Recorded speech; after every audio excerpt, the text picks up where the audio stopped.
1 week late, but we finally here, and that's all that matters. I think one of you said last week that this is not the start of like the arc thing that I was expecting to kind of get into it, and we're just gonna have like another one-off thing, and then we're gonna finally move into what I expected the season to be, I guess, for the most part. So I'm expecting just another one of those. Hopefully, we get some focus with like the immediate family rather than the side characters. While all of those have been good and enjoyable for the most part so far, the things that we're really here for, or me at least, is Anya, Jord, Lloyd, all of their moments, and they're especially together, and whatever happens from this point on. So I'm kind of expecting or hoping at least for that. And that's all I can really ask for. This is a Toho show. It's going to get blocked at some point. They've already gotten episode 1, I think, and maybe even episode 2. So yeah, if you want to still watch the reaction, link is going to be in the description as well as probably the comments. If you like it all, though, hit the like and subscribe to me. Lots of feel free to stick around for the discussion. Leave any comments about this episode or series. Let's go on though with episode 4. Another really fun and cute episode, of course, and it gets a bit more back to the roots, I would say, of the characters that we really care about and the relationships and connections and stuff that we care for. Even when we end up switching over to Frankie, which is still a character I'd say I'm more interested in than somebody like Yuri or the others, just because he's more fun to kind of see things from. He makes it really interesting, of course, because it's I mean, it's predictable what it's going to end up happening with him, of course, but having Yor come in and mix in with him and seeing a dynamic and thing between the two of them happen, like all that stuff is kind of fun because it's a pairing that you usually don't see together, and also being able to bring actually our main cast into this, as opposed to just kind of sidelining them for the majority of this episode, which is really great for us to be able to do. There's nothing I'm really thinking of that I can be like, oh, I want to touch on this or talk on this, if I'm being honest, for a discussion portion. Some things that I guess I just liked in general, though, within the episode: the intro scene of us kind of playing around, them role playing a little bit, and fantasizing a little bit with the sheep here that they have is great, and how one of them has like a different version of a story that they want to tell versus the other one, and then neither of them can kind of add up or connect to each other to actually make this work, which is fun. And I really like that, how they're not two people who can think or operate on like the same wavelength, but they get along so well. They're such good friends, which is a fun dynamic for them to be able to have. Becky tells us some stuff that we wish that she didn't, about how if we end up failing and don't do good because our grades suck, we're gonna end up getting separated in class and everything from everyone else, which is kind of a fucking big deal, right? That's a big problem for us to get into, especially because you don't want to see Anya get, all alone. You don't want to be lonely. Of course, that's not something that we need to have. And then we end up figuring out that, something with the Imperial Scholar, and we can end up coming in and we can get one of these things from this pastry chef, right? And we're able to eat this, and now Anya's going to become strong and powerful and smart, right? And she'll be able to pass and get into a good class with everybody. So that's her whole intention here. But everybody else is like, oh, I just want to become an Imperial Scholar. So of course I want this. So of course everybody is interested in them. We end up having our boy George come back up, which I think is great. And of course getting harassed and bringing up things about how he never repaid anyone, which is fun, and I really enjoy that too. The fact that I mean, I guess that he just kept one, that's not a problem, but the fact that everybody was so set on like, I need to have my own, as opposed to like, why can't we just like split between somebody, or like cut them all into like different things and then give everybody like certain amounts of like, I don't know, I'm just making things up here, but I just feel like it would have been easier. But of course they're kids, so they're not going to be able to understand that and properly be able to figure these things out and work them out, and everybody's going to act selfishly in these situations. So I guess it doesn't even matter at all. This is fun, us just playing card games, of course. That stuff's always fun. Anya knowing too much and being able to read minds and figuring out, she's a little OP at this, and she's having a ton of fun too, which is great, and you absolutely love to see that. Unfortunately, she gets accused of cheating and all of this, and she's not smart enough to understand that just because they accuse her or think possibly that she's reading minds, like, they're not going to be able to figure that out. Like, you're okay, but of course she has to have a reaction to that and get a little bit concerned, so we have to change our strategy. We decide to play again. Things don't go well. We get a lot of great Anya faces and moments this episode, just her line of thought, and just also just the way that they draw her, which is so fucking good. Like this too, like just things like this are great. She ends up taking the Joker here, which is the smart thing to do to kind of get around like the suspicion that she was having. But the problem is, if nobody ends up picking it this entire time, which is what ends up happening, she's going to get screwed over. Things aren't going to go well. She's pretty confident in her strategy here. Of course, the typical, you've got to put it in the middle and raise it higher than the others, because there's no way that you would ever put the Joker in that one. You're just trying to bait me into picking a different one and having a higher chance that you actually grab it, right?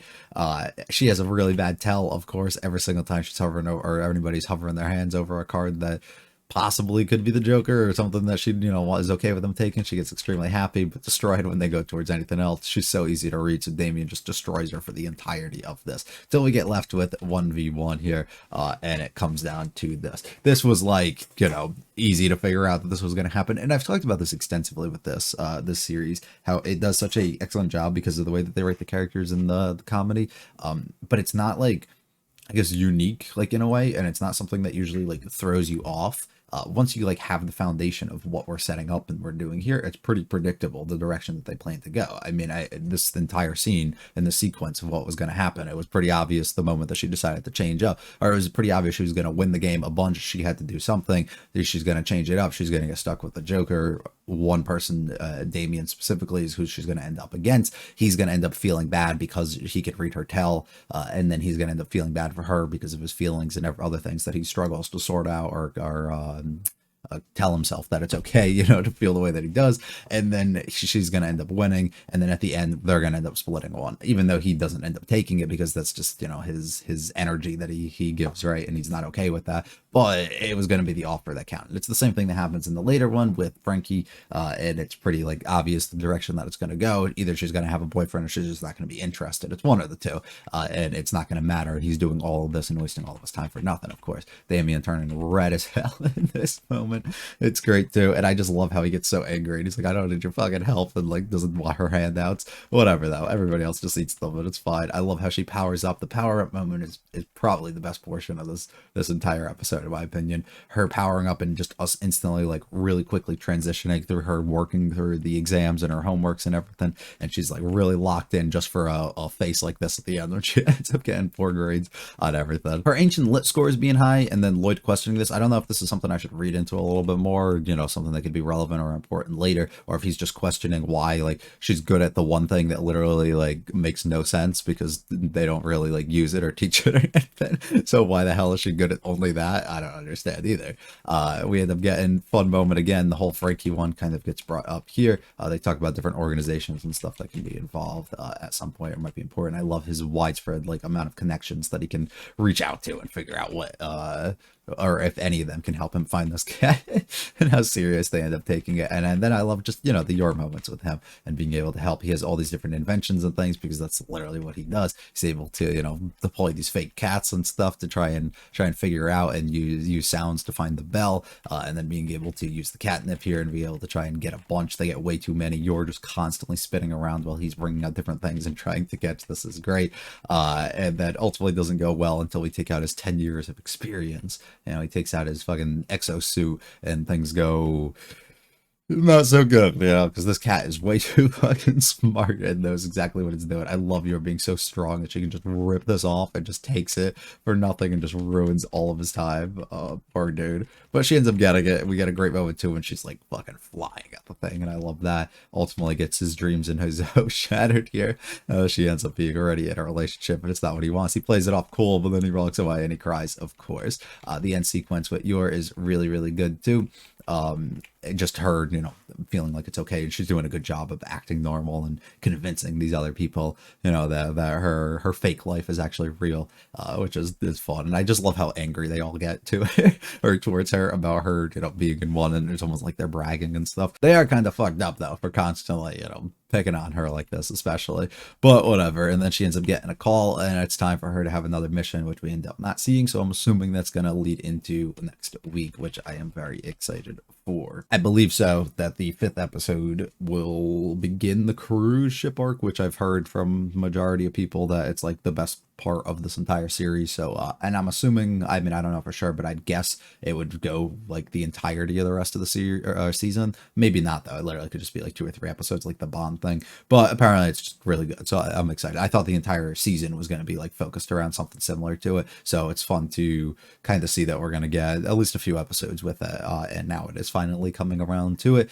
and also just the fact that we're going to have our whole family and stuff going on board and actually get to see some moments in time between them, and each of them probably doing their own jobs and the different things that they're gonna have to do. So I'm excited for that. That's gonna be all from me. I'm gonna try and watch the next episode soon. I'm very behind on a bunch of things, but I'm gonna try and get this done soon so we can get caught back up for this. If you liked it all, like and subscribe to me lots of me, feel free to check out the other videos and channel when it comes to this specific series. I'll be back for episode 5 hopefully soon. You guys have a good one. Peace.